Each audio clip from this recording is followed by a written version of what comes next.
Eddie Murphy's The Pickup Review, a comedy heist that falls flat.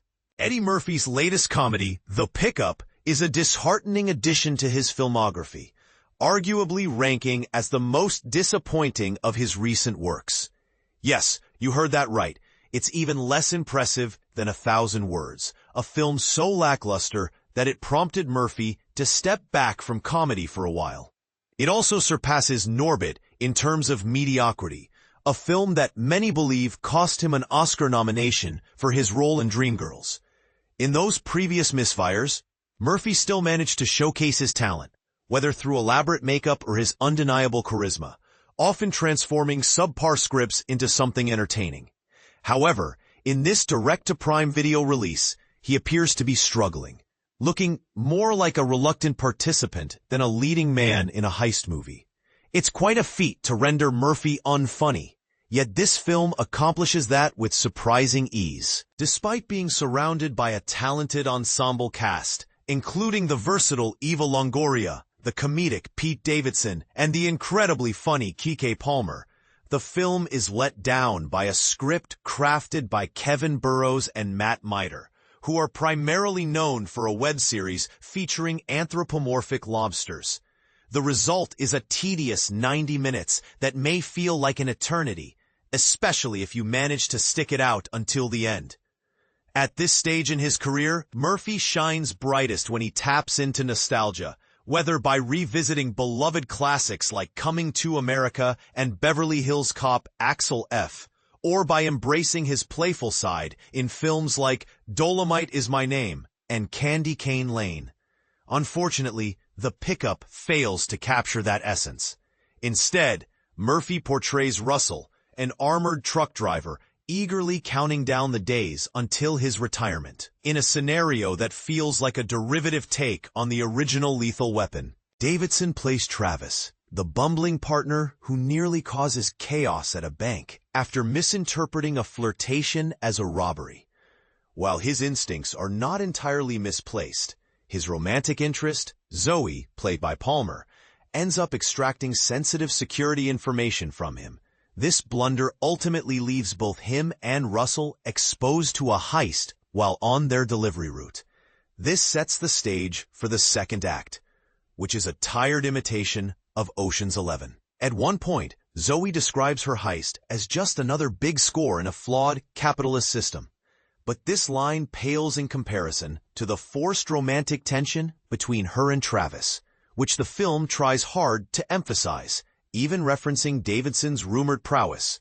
Watching Murphy attempt to perform stunts, such as drop-kicking and fending off robbers, serves as a reminder of his growing reluctance to engage in physical comedy at the age of 64. During promotional interviews for Axel F., he humorously remarked about declining a director's request to run down a flight of stairs more energetically, quipping, "Don't call me unless you're offering me the same type of shit you would offer Morgan Freeman."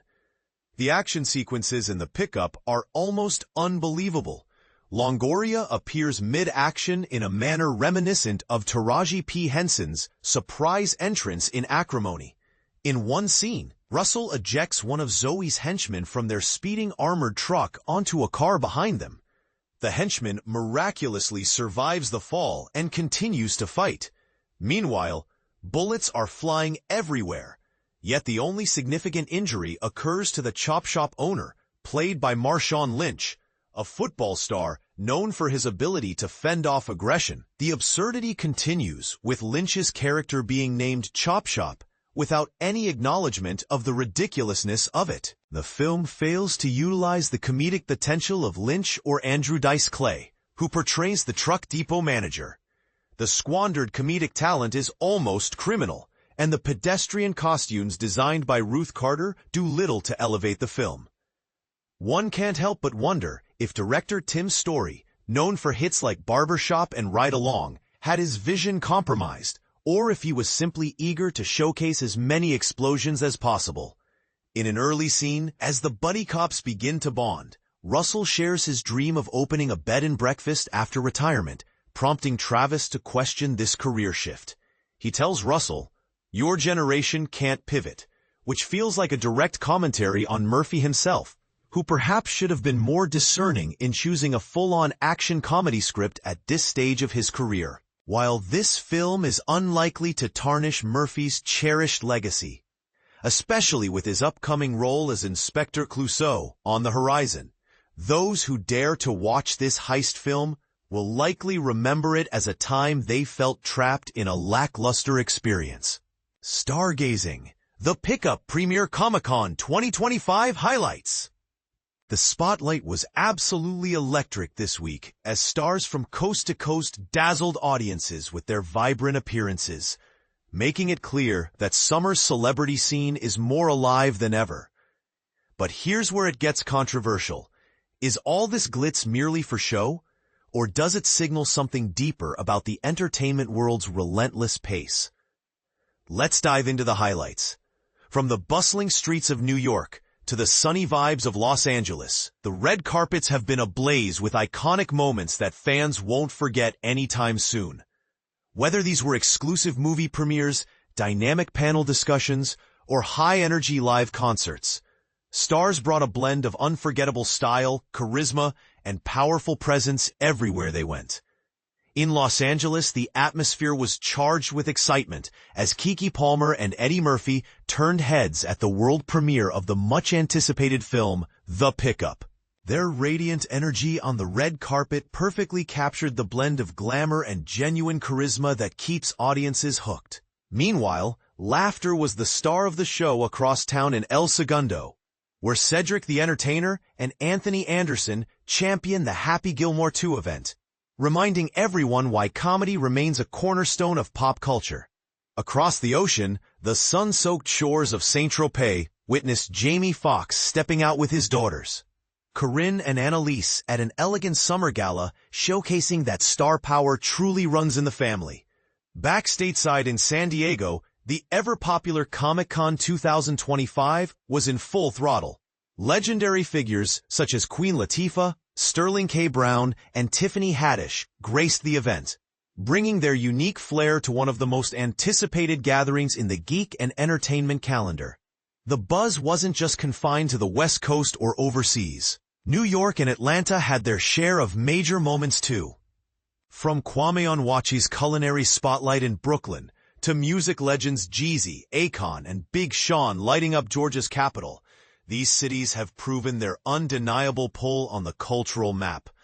Meanwhile, Miami and Washington, D.C. hosted remarkable occasions like an inspiring book discussion featuring Stacey Abrams and a unique Funky Friday session with Cam Newton and Terrence J., a refreshing mix of intellect and entertainment.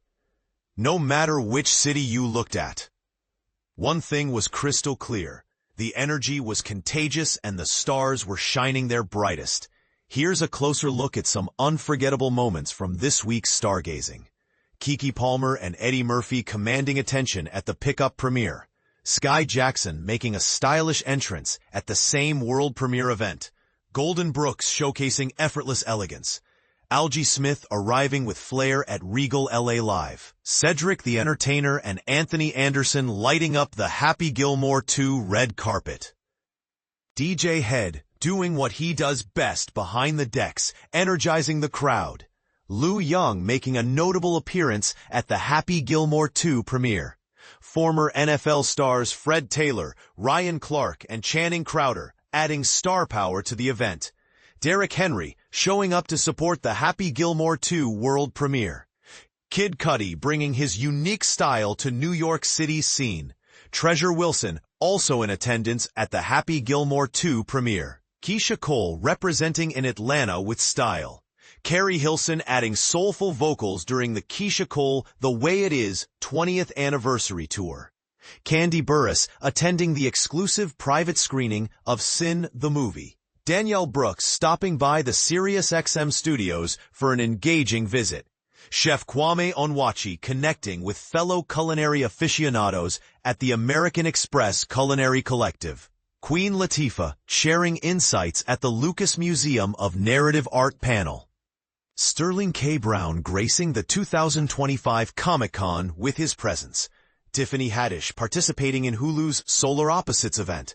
Cam Newton and Terrence J enjoying Happy Gilmore 2 presents Disruptors Redefining the Game.